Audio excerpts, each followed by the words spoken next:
ಇಲ್ಲಿ question complicated ಅನ್ಸುತ್ತೆ, but ಒಂದು ರೂಲ್ ಅನ್ನು ನಾವಿಲ್ಲಿ ನೆನ್ಪಿಡಬೇಕು.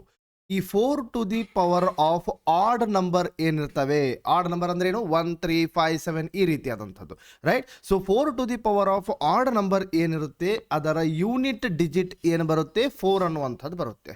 ಅದೇ ರೀತಿಯಾಗಿ 4 to the power of even number ಅಂದ್ರೆ ಏನು, 2 4 6 8 ಈ ರೀತಿಯಾದಂತಹ ಈವನ್ ನಂಬರ್ಸ್ ಏನಾದರೂ ಬಂದರೆ ಆಗ ಇದರ ಆನ್ಸರ್ ಏನಾಗುತ್ತೆ ಅಂದರೆ ಯೂನಿಟ್ ಡಿಜಿಟ್ನಲ್ಲಿ ಏನು ಬರುತ್ತೆ, 6 ಅನ್ನುವಂಥದ್ದು ಬರುತ್ತೆ, ರೈಟ್. ಸೊ ಇದರ ಬಗ್ಗೆ ನೀವು ತಲೆ ಕೆಡಿಸ್ಕೊಳ್ಬೇಡಿ, ಇದನ್ನು ನೆಗ್ಲೆಕ್ಟ್ ಮಾಡಿ.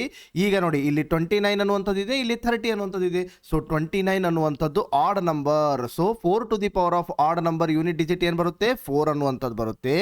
ಅದೇ ರೀತಿಯಾಗಿ 4 ಟು ದಿ ಪವರ್ ಆಫ್ 30 ಇದೆ, ಈವನ್ ನಂಬರ್ ಇದೆ. So 4 to the power of even number ಏನು ಬರುತ್ತೆ, 6 ಅನ್ನುವಂಥದ್ದು ಬರುತ್ತೆ, ರೈಟ್. ಸೊ ಈಗ 4 - 6 ಮಾಡಿದಾಗ -2 ಅನ್ನುವಂಥದ್ದು ಬಂತು.